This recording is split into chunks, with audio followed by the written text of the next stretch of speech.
guys, I'm gonna ask myself a certain questions.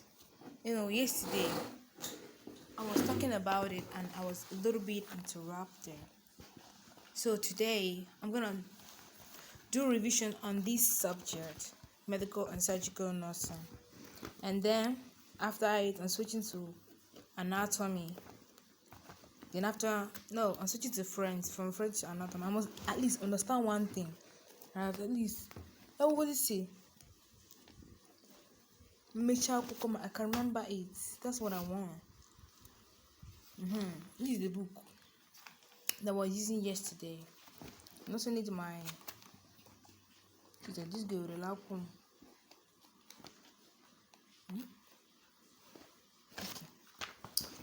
So today I'm gonna be reviewing on these questions that I created.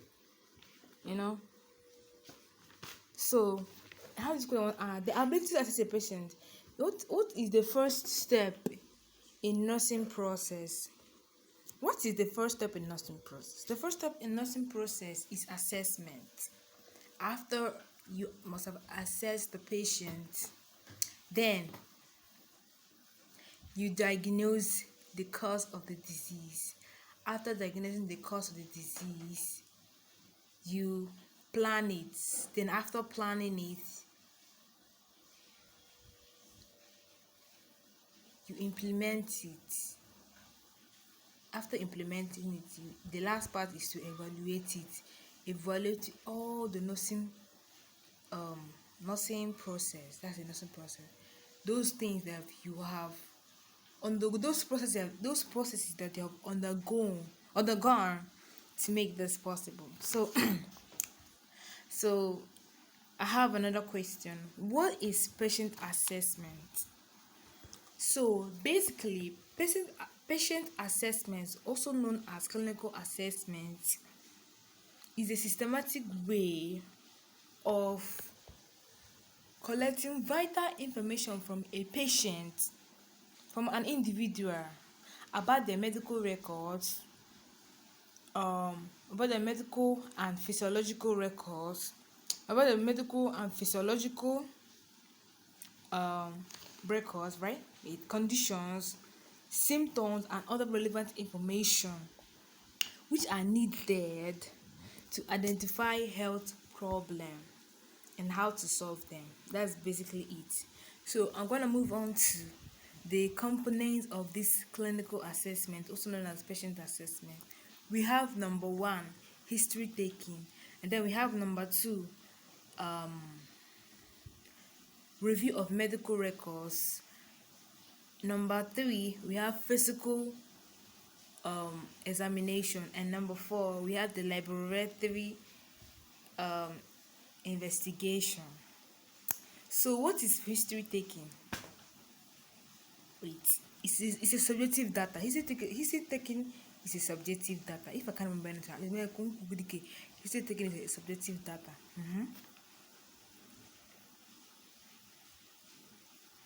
So this is simple. This is something I don't know how I forget it. It's a record of patient information about their health and illness. Just simple. Just drop it like that. So let's move on to the next one.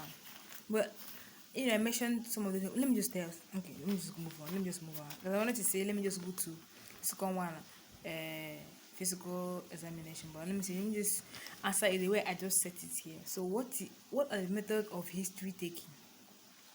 We have number 1. We have number 1. Environmental. Is it environmental method? I want to be sure. Oh, interview method. I want to be sure. This process involves collecting vital information from the patient directly. That means you people will just be face to face, and then you collect the important information about their health. Then questionnaire and standardized data sheet is a process whereby the questions are made and patients are asked. Patients are interviewed with the made questions in order to also collect vital information from the patient. So the next question is, what are the preparation of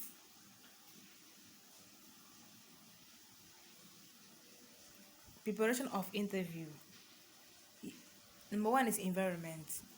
You need to make sure that the patient is in a well ventilated area.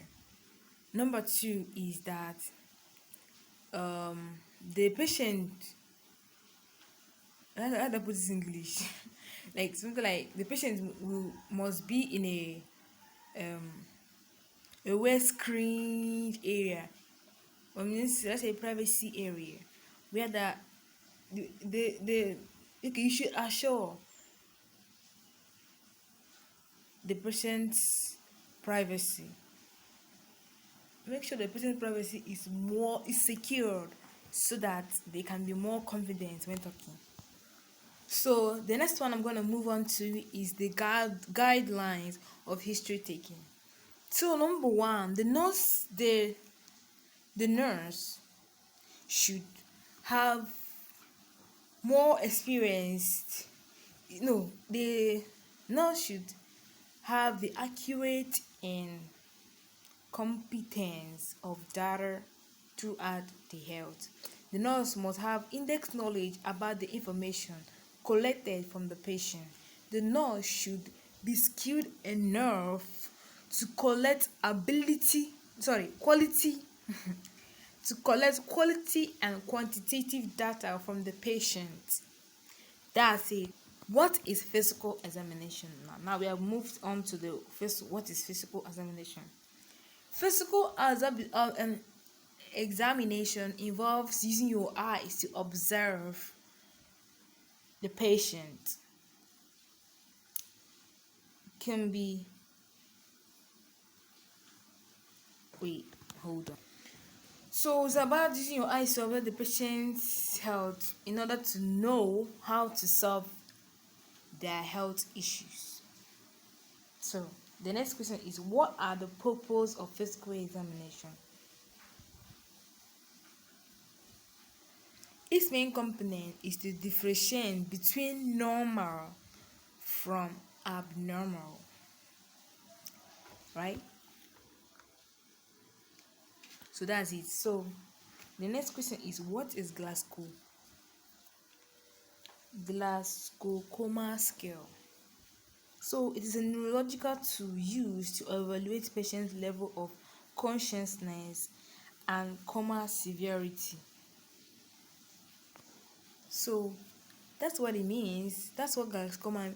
It's a neurological tool used to assess a patient's coma state, right? Level of consciousness and unconsciousness. It's pretty simple, but also easy to forget. But I'm not gonna forget it. So list the next question was list the four. These are three components of Glasgow Coma assessment. We have number one, eye opening, which is 1 to 4 points. Number two is verbal